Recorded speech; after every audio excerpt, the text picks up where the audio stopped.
एक बंद कमरा, उस कमरे में मौजूद है देश का रक्षा मंत्री और बातचीत हो रही है डिफेंस डील पर। और इस मीटिंग में एक ऐसा व्यक्ति शामिल है जो खुद को सीआईए एजेंट बताता है और कमरे में मौजूद शख्स आज उस देश का राष्ट्रपति है। नमस्कार, मैं हूं हर्षवर्धन और आप देखना शुरू कर चुके हैं डीएनआई। ये मीटिंग हो रही थी इंडोनेशिया के रक्षा विभाग में और मीटिंग में बैठे थे प्रोबोवो सुबियांतो। प्रोबोवो सुबियांतो जो अभी इंडोनेशिया के राष्ट्रपति हैं और एक फर्जी सीआईए एजेंट ने इंडोनेशिया के रक्षा मंत्री के साथ अरबों रुपए की ठगी की और यह ठगी साल 2022 के दौरान की गई। इंडोनेशिया के वरिष्ठ अधिकारियों से संबंध बनाकर उसने अरबों डॉलर की डिफेंस डील हासिल की थी। आरोपी बिजनेसमैन का नाम है गौरव श्रीवास्तव।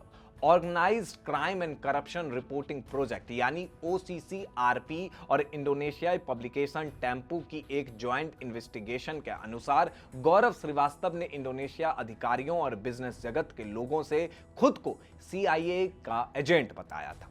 प्रोबोवो के साथ उसने गहरे रिश्ते बनाए और इसके लिए गौरव ने दो दांव खेले। पहला दांव यह था कि साल 2002 के बाली बम धमाके को लेकर उसने एक झूठी कहानी गढ़ी और कहानी यह थी कि वो अपने सीआईए कॉन्टैक्ट्स के जरिए इन धमाकों के फाइनेंसर के बारे में बता सकता है और प्रोबोवो के इमिग्रेशन पर अमेरिका ने जो बैन लगाया उसे भी रिवोक करवा देगा। यह दूसरा दांव था। बस इन दोनों दावों की वजह से गौरव उस वक्त के रक्षा मंत्री प्रोबोवो के करीब आ गया।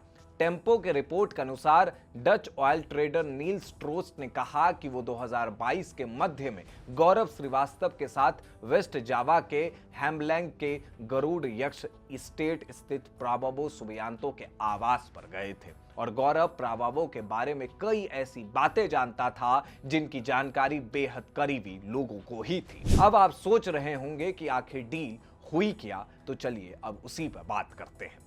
ओसीसीआरपी और टेम्पो की जांच के अनुसार 2020 और 2022 के बीच श्रीवास्तव द्वारा नियंत्रित कंपनियों ने इंडोनेशिया के रक्षा मंत्रालय और एक सरकारी डिफेंस कंपनी के 5 शुरुआती समझौते हासिल किए। मंत्रालय ने 2020 में खरीद के लिए 3 लेटर ऑफ इंटेंट यानी इरादा पत्र जारी किए। इसके बाद 2021 और 2022 में एक और लेटर ऑफ इंटेंट और एक मेमोरेंडम ऑफ अंडरस्टैंडिंग यानी एमओयू जारी किया गया। प्रस्तावित सौदे में 36 F-15 fighter jet, UH-60 Black Hawk helicopter, C-130 transport aircraft और इंडोनेशिया के रक्षा मंत्रालय के लिए एक joint operation command and control centre शामिल थे। और जिन कंपनियों के जरिए ये डीलिंग की गई वो असल में गौरव की शेल कंपनियां थी। आरोप है कि इसी रकम से गौरव ने लॉस एंजलिस में करीब 208 करोड़ रुपए का आलीशान बंगला खरीदा।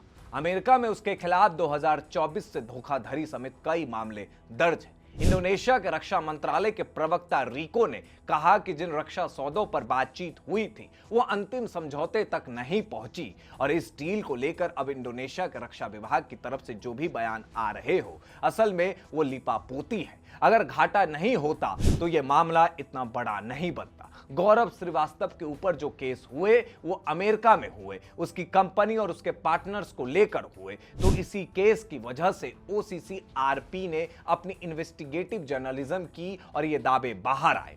गुरु नुकसान तो हुआ है और इसलिए ये आग बहुत बड़ी है। इसलिए गौरव ने अपनी सफाई अपनी वेबसाइट पर दी और बड़ी इसलिए है क्योंकि अमेरिका के पूर्व राष्ट्रपति जो बाइडेन का भी नाम कहीं ना कहीं इससे जुड़ता दिख रहा है। इस रिपोर्ट पर आपकी क्या प्रतिक्रिया है, हमें कमेंट बॉक्स में जरूर बताएं और ऐसे ही दिलचस्प किस्सों के लिए डीएनआई को सब्सक्राइब कीजिए।